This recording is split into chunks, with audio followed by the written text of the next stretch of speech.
नमस्कार, मी पंजाब डाने. मी आता उत्तर महाराष्ट्राकडे जात आहे, खानदेशकडे जात आहे आणि आता हे चाळीसगावच्या घाटामध्ये आणि या ठिकाणाहून उत्तर महाराष्ट्राकडल्या सर्व शेतकऱ्याला अंदाज देणार आहे. उत्तर महाराष्ट्राकडे जात असल्यामुळं सुरुवातीला या भागातला धुळे जिल्हा, नंदुरबार जिल्हा, जळगाव जिल्हा, नाशिक जिल्हा या जिल्ह्यातल्या शेतकऱ्याला सांगितलं की तुम्ही काय करा, 17 तारखेपर्यंत तुमचा गहू असेल, हरभरा असेल, कांदा असेल, मका असेल झाकून काढून ठेवा. कारण की 18 तारखे 18, 19, 20, 21च्या दरम्यान उत्तर महाराष्ट्राकडे, खानदेशकडे चांगला पावसाळ्यासारखा पाऊस पडणार आहे. म्हणून हा अंदाज लक्षात यायचा.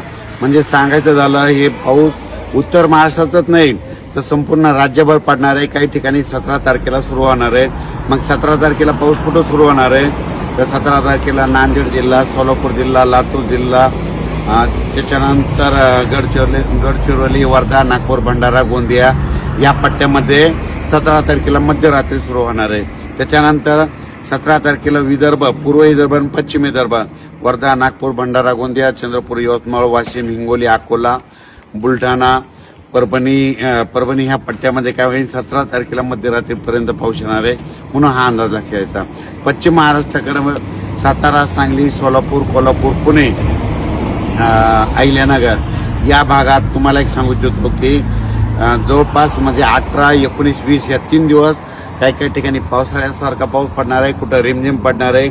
जिथं पाऊस नाही पडला तिथं नुसतं जोराचं वारं देखील सुटणार आहे. म्हणून हा अंदाज सर्व शेतकऱ्यांना लक्षात यायचा. मराठवाड्यात देखील तशीच परिस्थिती राहणार आहे. मराठवाड्यामध्ये 18, 19, 20, 21 4 दिवस पावसाळ्यासारखा काही ठिकाणी पाऊस पडणार आहे. कुठं रिमझिम पडणार आहे, कुठं नुसतं वारं सुटल. म्हणून हा अंदाज मराठवाड्यातल्या सर्व शेतकऱ्यांना लक्षात यायचा. त्याच्यानंतर हे वातावरण 21 दिवस आहे, पण त्याच्यानंतर परत एकदा पुन्हा पाऊस येणार आहे. मग परत कधी येणार आहे तर परत 24 मार्च, 25 मार्च, 26 मार्चच्या दरम्यान परत एकदा पाऊस येणार आहे. पण ते पाऊस मग मराठवाड्यातून पश्चिम महाराष्ट्राकडे जास्त राहणार आहे आणि उत्तर महाराष्ट्राकडे जास्त राहणार आहे. म्हणून हा अंदाज लक्षात यायचा.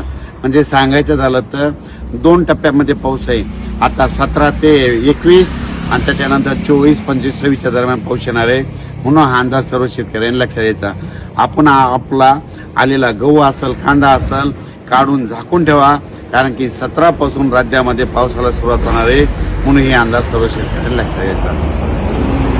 हा पाऊस सांगायचं झालं तर वर्धा जिल्हा, भंडारा जिल्हा, गोंदिया जिल्हा, चंद्रपूर जिल्हा, यवतमाळ जिल्हा, वाशिम जिल्हा, हिंगोली जिल्हा, बुलढाणा जिल्हा, अकोला जिल्हा, अमरावती जिल्हा, त्याच्यानंतर जळगाव जिल्हा, जालना जिल्हा, परभणी जिल्हा, लातूर जिल्हा, बीड जिल्हा, धाराशिव जिल्हा, सोलापूर जिल्हा, सातारा जिल्हा, सांगली, पुणे, अहिल्यानगर, नाशिक, धुळे, नंदुरबार, जळगाव, त्याच्यानंतर म्हणजे सांगायचं झालं तर संपूर्ण महाराष्ट्रामध्ये म्हणजे 18, 19, 20च्या दरम्यान पाऊस येणार आहे. फक्त 17 तारखेला मात्र इकडं पूर्वेकडं म्हणजे तेलंगणाच्या बाजूकडून सुरुवात होणार आहे. म्हणून हा अंदाज लक्षात यायचा.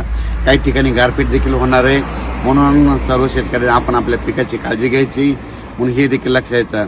पाऊस 2 टप्प्यामध्ये पडणार आहे. एक 17, 18, 19, 20 आणि त्याच्यानंतर 24, 25, 26, 27 मार्चच्या दरम्यान पाऊस. पण पाऊस मात्र येणार म्हणजे येणार. धन्यवाद.